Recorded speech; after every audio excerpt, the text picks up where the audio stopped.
Partia Socialiste ka siguruar 12 mandate në Fier, kurse Partia Demokratike me Aleancën për Shqipërinë Madhështore ka siguruar vetëm 4 mandate.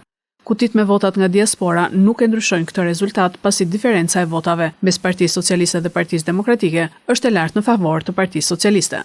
Zëvendës kryeministra dhe njëkohësisht drejtuesja politike për qarkun e Fierit Belinda Balluku ka falenderuar elektoratin socialist me një mesazh në rrjetet sociale. Faleminderit me zemër për lumin e votave që dhat për Partinë Socialiste.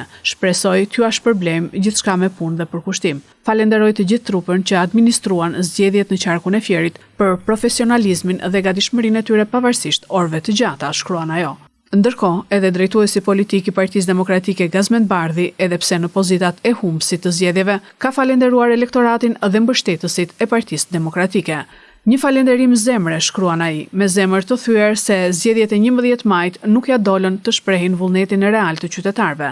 Dua të falenderoj me përulësi të gjithë ata demokrat dhe mbështetës të opozitës që i besuan votën Partisë Demokratike. Në qarkun e Fierit ne ishim njerëzit e lirë përballë një bande ministrash dhe drejtorësh të korruptuar që përdorën shtetin dhe krimin e organizuar për të ruajtur pushtetin. Ju falenderoj me zemër për qëndresën dhe besimin. Një falenderim të veçantë për strukturat e Partisë Demokratike, komisionerët vëzhguesit dhe numëruesit e palodhur. Ne do të qëndrojmë së bashku të panashtruar sepse Shqipëria ka nevojë për njerëz të lirë.